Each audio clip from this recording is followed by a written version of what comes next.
Next up, we have Nathaniel Kelso. He's from Mapzen. He just took a red eye over here, so we're super excited he made it. Give him some energy, buy him a coffee, but take it away. Hello, everyone. Here we go. So back to the desktop. I've spent the last 4 years or so working with smartphones. So back to the desktop for me really means, oh, right, there's GIS and Illustrator and map data and stuff. I work at Mapzen at present for the last couple of years. Before that, I was at Apple and Stamen.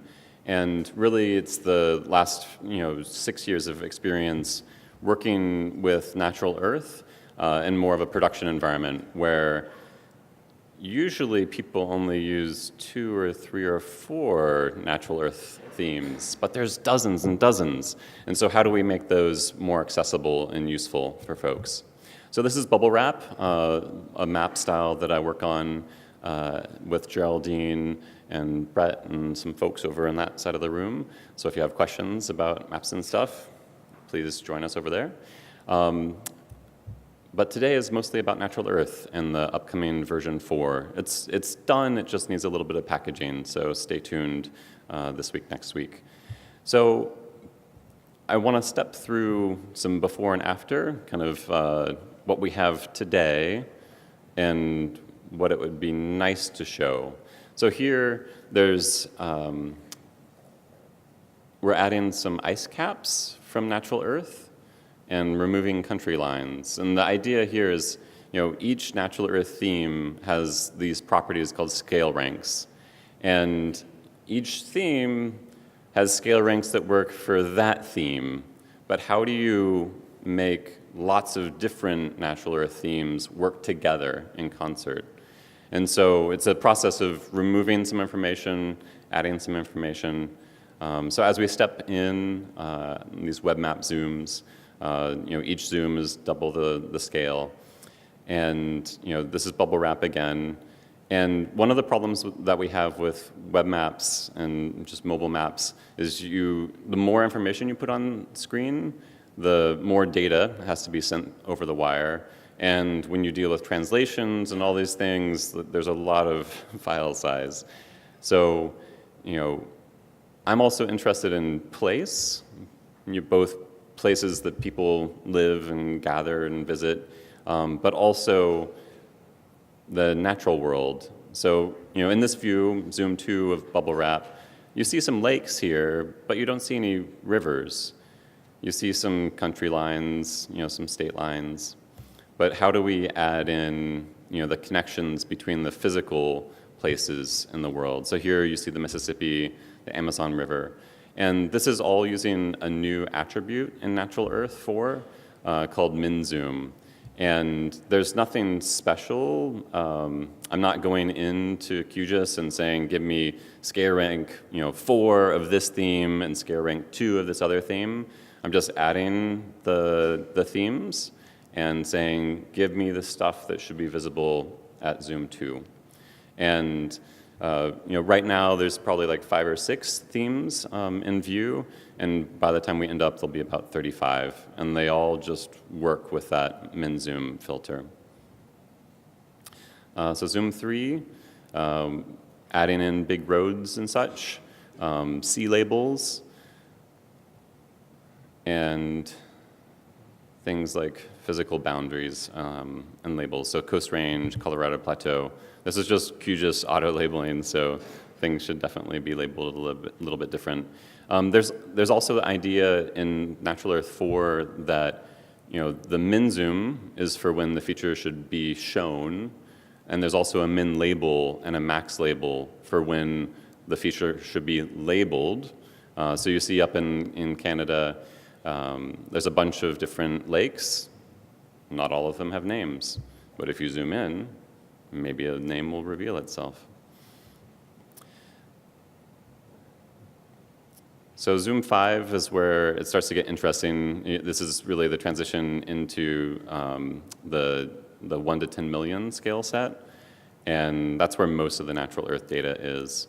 And so just adding in Mount Shasta, Death Valley, the Playas, giving some hierarchy to the city labels.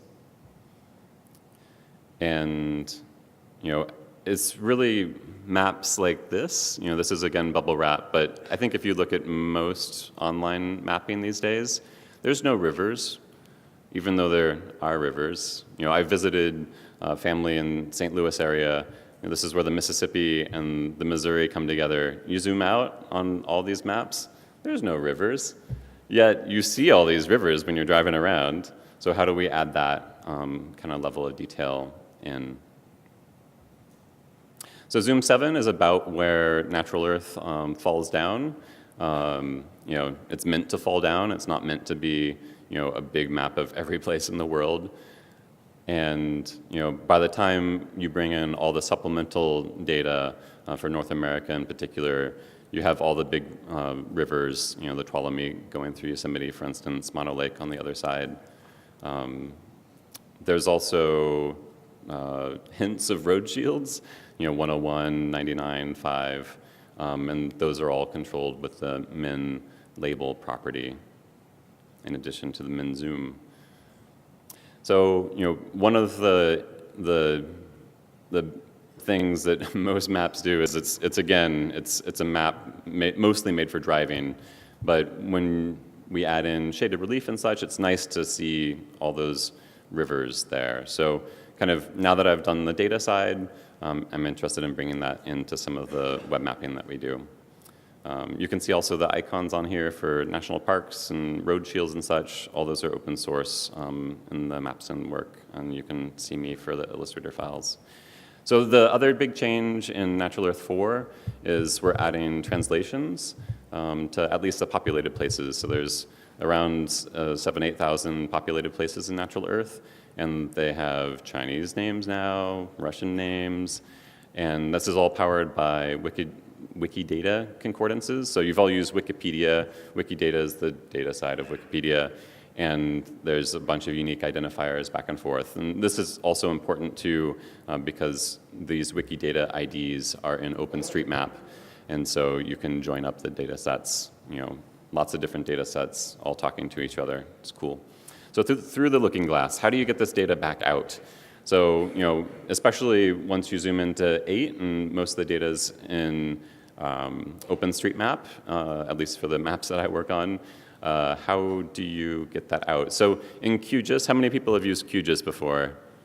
All right, good. Please donate to them. There's a plugin, a couple of different plugins I want to briefly show. There's this plugins menu. You can go to manage and install plugins.